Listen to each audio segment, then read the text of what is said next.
Buenas, a gente viu no vídeo anterior, então, que quando a gente aumenta a temperatura de um corpo, a gente está aumentando, na verdade, a agitação dos átomos e moléculas que formam aquele corpo. Isso tem um efeito bastante interessante sobre o corpo, que é o seguinte: a partir do momento que tu aumenta a agitação, por exemplo, tu aumenta a agitação dos átomos, tu vai aumentar o espaço que ele ocupa. Aumentando essa agitação, ele vai acabar empurrando as moléculas vizinhas, porque ele vai ocupar mais espaço com essa agitação. A agitação vai ser de uma amplitude maior, então ele vai acabar empurrando as moléculas vizinhas mais para o lado, e isso vai transmitir a agitação, as moléculas vão empurrar as vizinhas, isso vai dar um efeito em cadeia, que todas as moléculas vão acabar se afastando entre si para poderem ter essa maior agitação, e isso vai ter um efeito global sobre um corpo, embora seja um efeito microscópico, isso vai ter um efeito macroscópico visível. É que se todas as moléculas se afastarem, tu vai ver que naturalmente a distância entre essas moléculas aumentando, aumentam as dimensões do corpo. Claro que não aumenta o tamanho das moléculas, que nem eu aumentei aqui no desenho, porque eu tenho uma limitação aqui do programa que não me deixa aumentar só o espaço entre elas. E esse efeito se chama dilatação. A dilatação dos corpos nada mais é do que esse aumento de espaço entre as moléculas por causa do aquecimento. Sim, aquecer um corpo aumenta, faz com que ele aumente de tamanho. Claro que esse aumento não é significativo, tá? Não vai dobrar de tamanho, mas vai ser um efeito pequenininho, mas ele pode ser sim medido. E do que vai depender a dilatação? Ela vai depender basicamente de três fatores. Tá? O primeiro deles é o tamanho original do corpo. Tá? O tamanho original do corpo. Como assim? Porque quanto maior for o corpo, mais moléculas ele vai ter, mais espaços vão ser produzidos na dilatação, então mais vai dilatar. Vai depender também do próprio material, tá? Cada material vai ter o que a gente chama de coeficiente de dilatação, um coeficiente de dilatação. A gente já vai discutir sobre isso mais à frente, tá? Porque cada material tem uma conformação diferente nas suas moléculas, então essa conformação vai influenciar no efeito da dilatação e vai depender, claro, da variação de temperatura, do ΔT, porque quanto mais varia a temperatura, mais aumenta a agitação, mais aumentam os espaços entre as moléculas, mais o corpo dilata. Com isso, a gente consegue, então, montar uma equação para calcular o quanto dilata, qual é o efeito da dilatação. A gente tem que levar em consideração que a dilatação ela pode ser de três tipos, tá?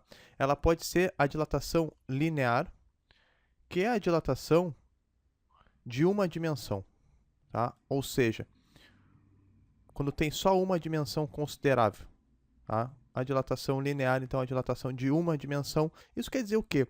Que como a dilatação depende do tamanho original, quando tu tem uma dimensão muito maior do que as outras, significa que essa dilatação nessa dimensão vai ser muito maior que a dilatação nas demais dimensões, e se as demais dimensões forem muito pequenas, a dilatação nessas dimensões será tão pequena que elas podem ser desprezadas.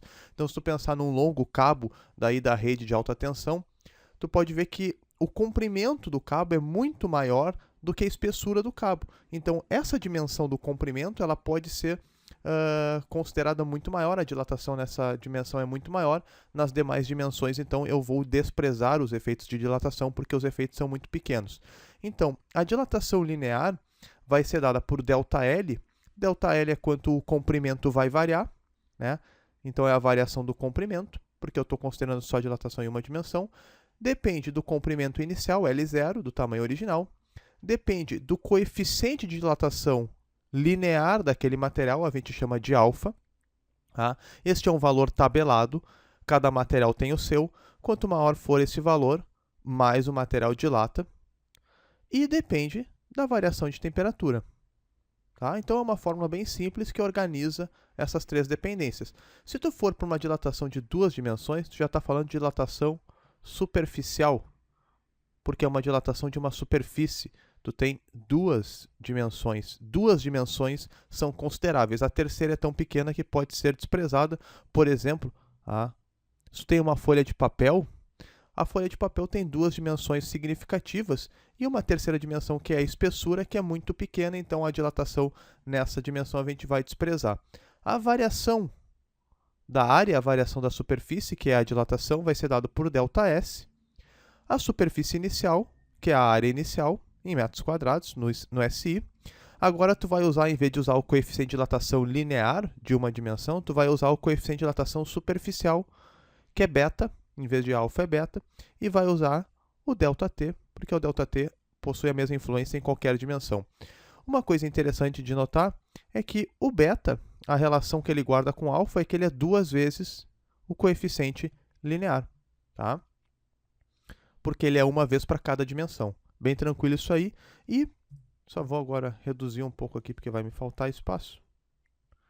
Vamos para a terceira dimensão, que é a dilatação volumétrica. A dilatação volumétrica é a dilatação em 3 dimensões, quando nenhuma dimensão pode ser desprezada. Então, tu vai ter as 3 dimensões significativas. Tá aí. Então, tu vai ter uma variação no volume, que é quanto o volume vai aumentar, a dilatação de volume. Vai depender do volume original. Vai depender agora do coeficiente de dilatação volumétrico para 3 dimensões, que é o gama. E vai depender do ΔT. E dentro da mesma lógica que beta guarda com alfa, o gama ele é 3 vezes o alfa. Então, na verdade, existem valores tabelados para cada material do alfa, e se tu quer descobrir o beta, multiplica por 2 esse alfa. Se tu quer descobrir o gama, multiplica esse alfa por 3. É bem simples. Tá? E com isso a gente chega na equação de dilatação. Pode ver que a estrutura da equação é a mesma para qualquer dimensão.